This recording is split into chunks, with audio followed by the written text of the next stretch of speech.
Eu sou a Cidiana Macedo e esse é o Daquilo que se come. A receita histórica de hoje é um docinho muito comum aqui na região norte, principalmente em Belém, que estava presente em todas as festas de aniversário nos anos de 80 e 90 e que se chama Monteiro Lopes. Mas você sabe a origem do Monteiro Lopes?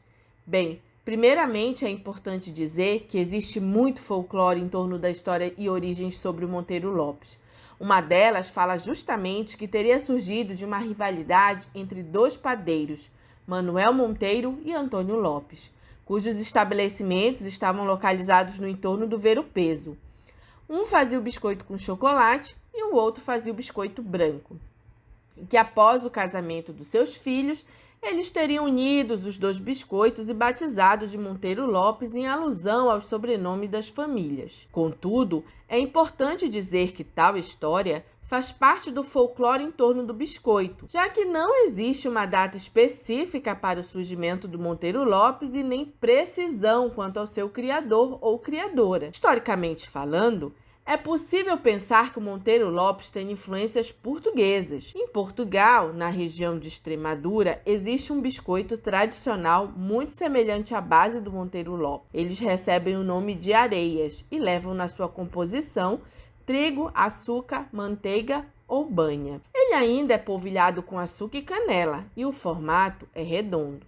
No Maranhão, existe um biscoito denominado de Monteiro Lopes, cujos ingredientes e preparos se assemelham ao biscoito paraense, inclusive a forma. Maria Lúcia Gomes Soro afirma que o Monteiro Lopes é um biscoito tradicional do Maranhão, com a forma de um palito. No caso do Monteiro Lopes paraense, é possível que a origem seja nas padarias, fábricas de biscoitos e confeitarias entre fins do século XIX e primeira metade do século XX. Mas também é possível que tenha origens com as doceiras que faziam por encomenda e mesmo para vender em seus tabuleiros. A relação das duas cores pode estar relacionada ao uso do chocolate ou cacau, muito comum nas fábricas de biscoitos e padarias naquela época. Monteiro Lopes paraense tem sempre a mesma base de manteiga, trigo e açúcar. Após estar cozido, é parcialmente molhado numa calda de chocolate e então enrolado no açúcar. E mesmo sem a origem certa ou balizada, não havia festa na década de 80 e 90 do século XX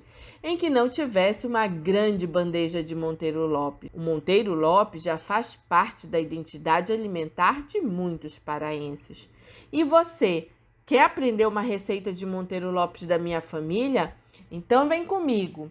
Para essa receita você vai precisar de 250 gramas de manteiga sem sal, uma pitada ou meia colher de chá de sal e 500 gramas de trigo.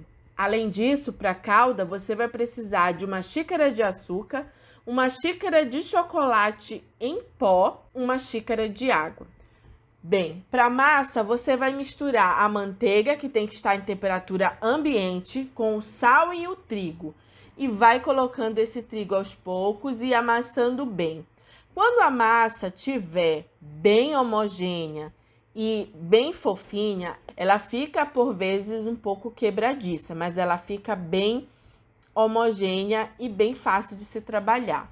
Você vai fazer bolinhas na sua mão, depois enrolar no formato de palitinhos e vai levar esses biscoitos para o forno pré-aquecido 15 a 20 minutos. O ideal é que quando você for tirar, você levante com a ajuda de uma colher esse biscoito. Se ele tiver douradinho por baixo, é porque ele está pronto para ser retirado do forno.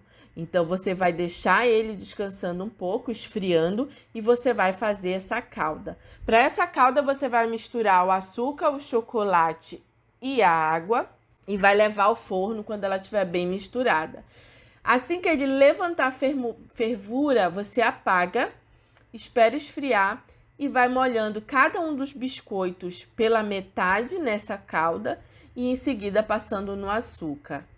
enrola bem no açúcar e ele está pronto para ser degustado. Monteiro Lopes é um doce de alegria, de festa, que remete a festas infantis, a alegria. Monteiro Lopes é um doce de memória, um doce saboroso, é um biscoito que faz e que é a cara de Belém. Se você quer fazer essa receita, não esquece de fazer e depois me contar o que você achou.